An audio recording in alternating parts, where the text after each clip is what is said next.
உருவாய் அருவாய் உளதாய் இளதாய் மறுவாய் மலராய் மணியாய் ஒளியாய் கருவாய் வீராய் கதியாய் விதியாய் குருவாய் வருவாய் அருள்வாய் குகனே. ஸ்ரீ குபேரன் டிவி நேயர்களுக்கு இனிய வணக்கங்கள். வணக்கம் சிம்மராசி அன்பர்களே.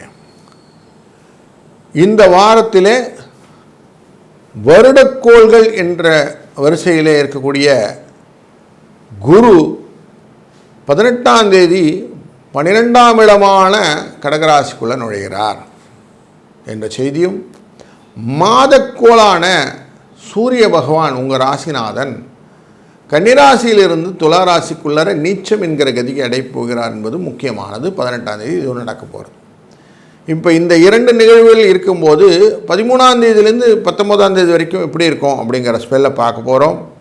சந்திரன் உங்கள் ராசியினுடைய 12க்குரியவன் அப்படிங்கிறவர் லாபஸ்தானமான மிதுன ராசிக்குள்ளேருந்து தன் பயணத்தை துவங்குகிறார்.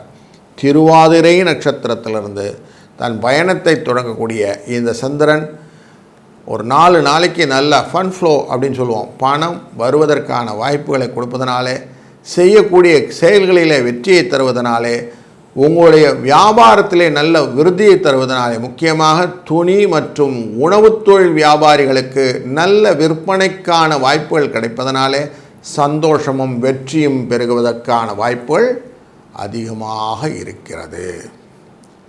இந்த வாரம் ரொம்ப ஸ்பெசிஃபிக்காக குரு அதிசாரமாக 12ஆம் இடத்துக்கு வரக்கூடிய 18ஆம் தேதி அப்படி பார்த்திங்கன்னா கொஞ்சம் செலவுகள் வருவதற்கான வாய்ப்புகள் உண்டு. செலவுலையும் முக்கியமான செலவாக மருத்துவ தொடர்பான செலவுகள் வருவதற்கான வாய்ப்புகள் உண்டு அப்படிங்கிறது தெரிகிறது.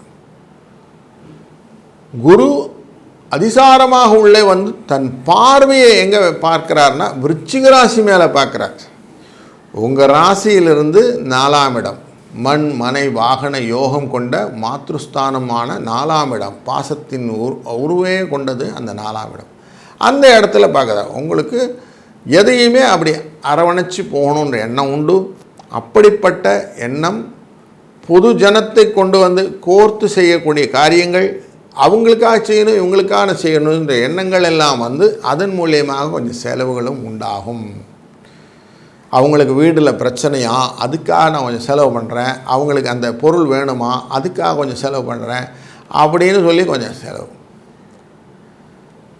இதுக்கெல்லாத்துக்கு காசு எங்கே சார் வரப்போகுது அப்படின்னா 6ஆம் இடமான மகர ராசியை பார்க்க போகிறார். அங்கே ரிண ரோக சத்ரு அப்படின்னு சொல்லுவோம். கடன் வழக்கு சச்சரவுகள் கொண்ட இடத்துல மருத்துவ செலவுகள் கம்மி பண்ணி கடன் கொடுத்த கடனை திரும்பி வாங்கிறதுக்கான வழிகளை ஏற்படுத்தி உங்களுக்கு காசு வர வச்சுருவார். காசு வர்றதுக்கான வழியை ஏற்படுத்தி விட்டார்னா சந்தோஷம் வந்துச்சு. உங்கள் ராசிக்குள்ளே இருந்துட்டு கேது நேராக ராகுவை பார்த்து கொண்டிருக்கிறார், 7ஆம் இடமாக பார்த்து கொண்டிருக்கிறார். அப்படி பார்க்கக்கூடிய சூழ்நிலையிலே மனதிலே சில குழப்பங்களும் புத்தியிலே தடுமாற்றங்களும் உண்டாகும். குரு பார்த்துக்கிட்டு இருந்தால் அந்த தடுமாற்றங்களும் எதுவும் கொஞ்சம் கம்மியாக இருக்கக்கூடிய சூழ்நிலை 18ஆம் தேதி மேல் மாறிப்போச்சு. இப்போது இந்த குருவின் பார்வையானது உங்களை யாரெல்லாம் படுத்திக்கிட்டு இருக்கிறாங்களோ அவன் மேலே விழணும்னால சனி பகவான் வக்கரத்தில் உட்கார்ந்துருக்கிறார், மேலே போயிடுது. அஷ்டமத்தில் இருக்கக்கூடிய சனியின் மேலே விழுவதனால் உங்களுக்கு என்ன காரியம் செய்யணும், எப்படி செய்யணுன்ற அந்த நியூயான்சஸ் புரிய ஆரம்பிச்சிடும். அதனால் கொஞ்சம் பயம் தெளிவுபடும். பயங்கள் மனசில் ஆழ்ந்து இருக்குது. உங்களுக்கு உள்ளே அழறேன் வெளியே சிரிக்கிறேன் அப்படின்னு சொல்லிட்டு சிரிச்சுக்கிட்டு இருக்கிறீங்க, ஆனால் உள்ளுக்குள்ளார அவ்வளோ ப்ரெஷர் இருக்குது. அந்த ப்ரெஷரை கொஞ்சம் ஈஸ் அவுட் பண்ணுறது இந்த குருவுடைய ஒத்தடம். அது செய்ய போகிறார் 18ஆம் தேதிக்கு மேலே. அதனால் கொஞ்சம் ஈஸ் அவுட் ஆகும் அப்படிங்கிறது தெரிகிறது. செவ்வாய் உங்களோட ராசியினுடைய 9ஆம் இடமான மேஷராசியும் 10ஆம் இடமான தொழில் ஸ்தானத்தையும் பார்க்கிறார்.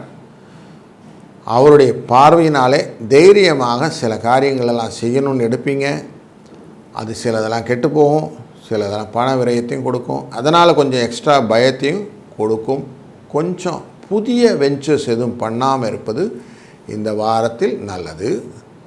அட்வென்ச்சரஸாக எதுவும் பண்ணாமல் இருக்கிறத வச்சு ஓட்டினாலே போதும். புத்தி தெளிவாக இருக்கக்கூடிய காரியங்கள் செய்தீர்களானால் உங்களுக்கு லாபம் உண்டாகும். ஆடை ஆபரணங்கள் வருவதற்கான வாய்ப்புகளை இந்த புத பகவான் ஏற்படுத்தி கொடுப்பார். அதனால் புத்தியோடு செய்யுங்க, புத்தியற்ற செய்யுங்கள் வேண்டாம். இந்த வாரத்திலே இந்திரா ஏகாதசி என்று 17ஆம் தேதி வருகிறது. அன்றைய ஏகாதசி திதியன்று வெங்கடேச பெருமாளை விரதமிருந்து வழிபடுவதனால் உங்கள் வாழ்க்கையிலே கஷ்டங்கள் விலகி நல்ல சுபிட்சங்கள் உண்டாகும். அதனால் நல்ல பலன் உங்களை வந்தடையட்டும். வாழ்க வளத்துடன். ஸ்ரீ குபேரன் டிவியை பார்த்தமைக்கு நன்றிகள். மேலும் இது போன்ற தகவல்களை தெரிந்து கொள்ள ஸ்ரீ குபேரன் டிவியை சப்ஸ்கிரைப் செய்யுங்கள். மறக்காமல் பெல் ஐக்கானை கிளிக் செய்யுங்கள்.